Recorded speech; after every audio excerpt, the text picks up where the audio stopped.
Hello, friends. Welcome to day 12 in 40 Days to the Brave New You. Today's topic is free from guilt.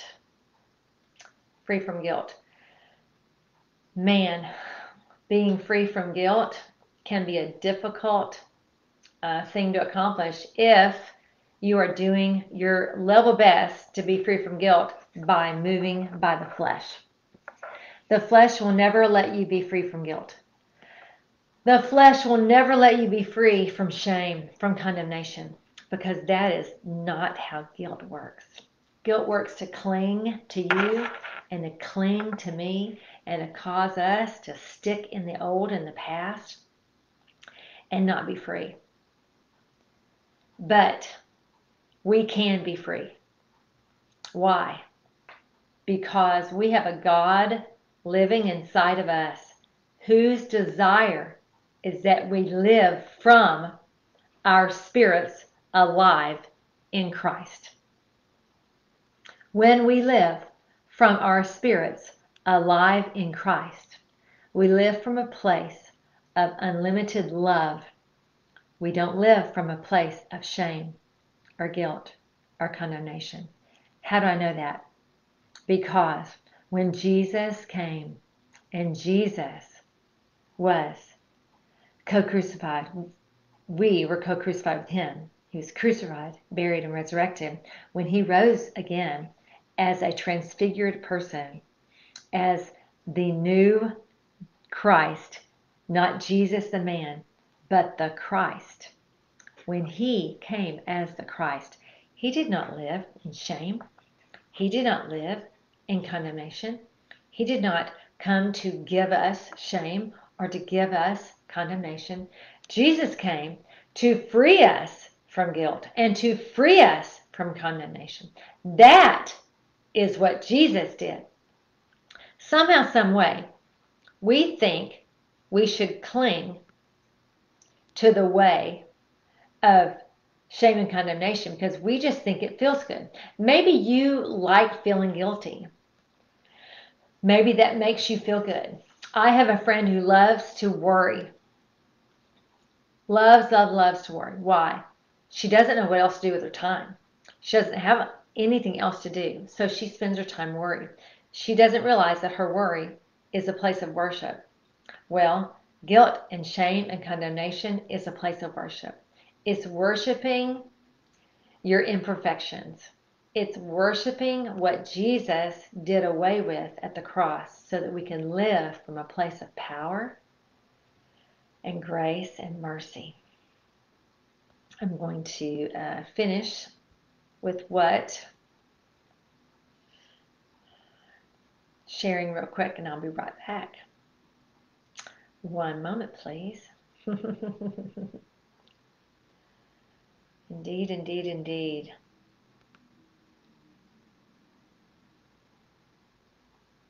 And now,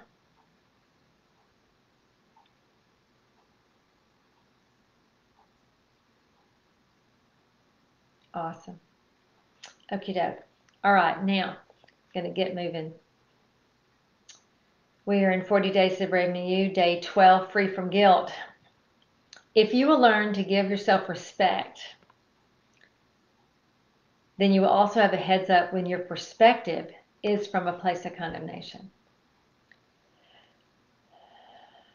Self-hatred is the same thing as disrespecting yourself. It's a place where you don't know who you are, and you don't know how to be free from the wrongdoing. The wrongdoing. Yet Jesus caused us to be free from the wrongdoing. It's where do you put your trust and where do you put your perspective and where do you allow yourself to spend time concentrating and focusing on. If you focus on everything you've done wrong in the day, you will live from everything you've done wrong in the day. Unforgiveness will bring you into condemnation. Unforgiveness will bring you into shame. Unforgiveness will destroy your passion to live. And unforgiveness is from condemnation and guilt. So today, In your mind, I want you to say, and your thought is, I'm free from guilt and condemnation. God lives inside me. He paid the price for where I missed the mark. And if God is for me, how can I be against me? And when you're reading it, I want you to consider what came to your mind when you're saying that in your mind. Keep a composition book nearby. This is your devotional time. This is the change you time. This is where you get to transfigure. Your mouth, this is for your mouth today. If God lives within me, His presence inside trumps all negativity, all guilt, all condemnation, and all wrongs. All wrongs, all wrongs. God trumps all guilt, all condemnation, all wrongs. You can be kind and loving and compassionate for yourself and others. You can. You have permission to move from being religious with yourself and being relational with yourself. You have permission to do that.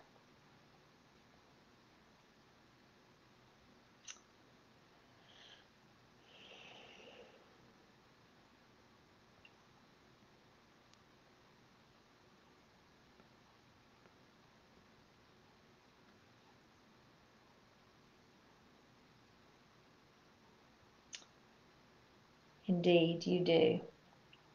If you deal with guilt, I want you to write down what you deal with being guilty about. If it's something you feel like you are able to share without you feeling like you're uncovering yourself or uncovering someone else, I want you to feel free to do that. There we go.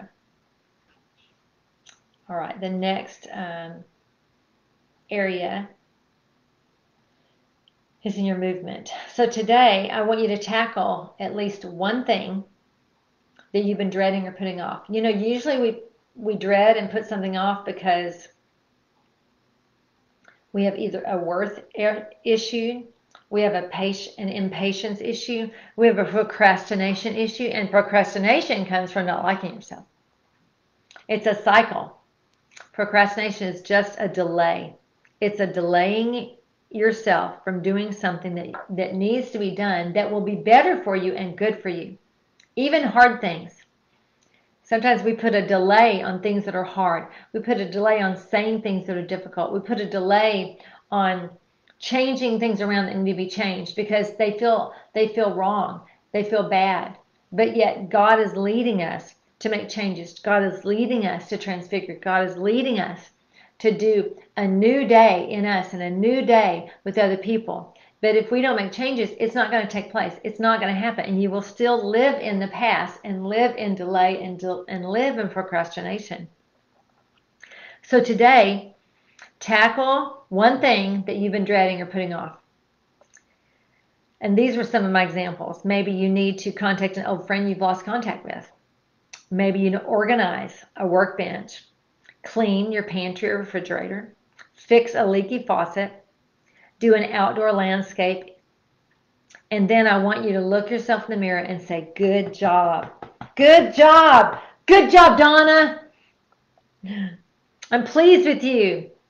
And repeat it again and again and again and again. Look yourself in the mirror. I'm pleased with you. I'm pleased with you. I'm pleased with you. Say it to yourself over and over until your insides receives the goodness. You are stuffed full of God's goodness.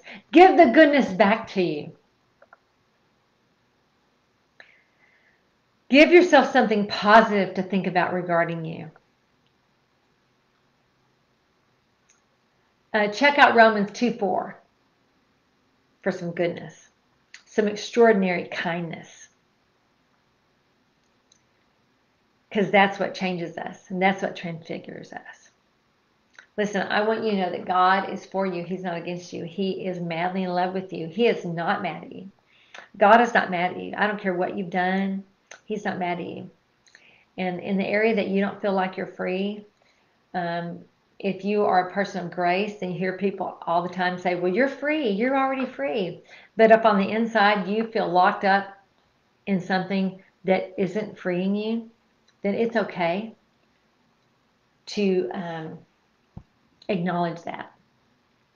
Ignoring an area of your life, of your private world, where you have not been able to break through for 20 years, where you're still entangled in something from and you don't even know what it's from, all that's going to do is bring you guilt and condemnation, because you continue to ignore it instead of coming out of the closet with it and saying, look, this is what's happening in my world. I can't get free. I don't know what's happening. And if someone is around you saying, well, you're already... Not mad at you. I don't care what you've done. That's me. Sorry. He's not mad at you. If someone around you is saying, well, you're already free. You're free. Well, that, if you're not in a good place inside of you, that could cause you to think, but I'm not free. And it can make you feel condemned. If you feel condemned by someone saying to you, listen, I'm being very practical. These are not just spiritual lessons. This is practical stuff. If you have an issue on the inside of you and you've been in that cycle for years and years and years, and you've done everything you know to get free, you've just done in and out, up and down, you've done everything you know to be free, and you're still not free, it's okay to continue to ask God, God, show me why I'm not free. So you can walk out in a new level of freedom, so He can show you. There might be a key. There might be a step. God has already freed us completely. We're the ones with the issues, not God. We can come into agreement with the goodness of God in this land where He's living. You know, the goodness of God lives inside of you, that God lives inside of you. The goodness of God in the land that you're living. This is the land that you live in, and you've got goodness inside of you.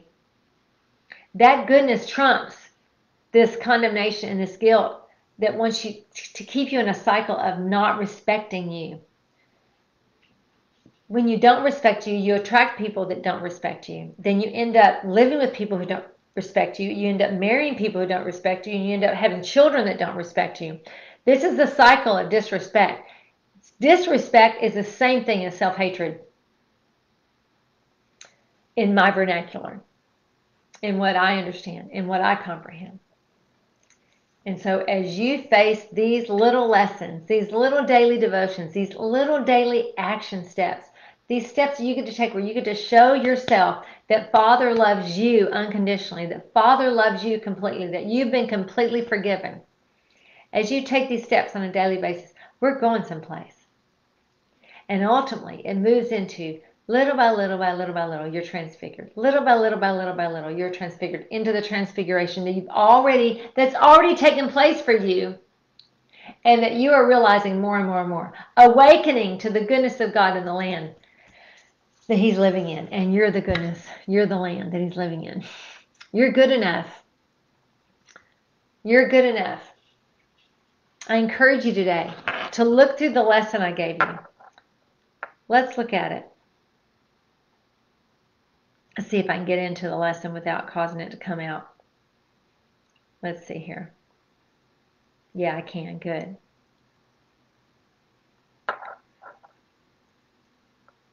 Day 12, free from guilt. I want you to decide today that when guilt comes knocking on your door, you're going to acknowledge that guilt is knocking at your door and not just ignore it.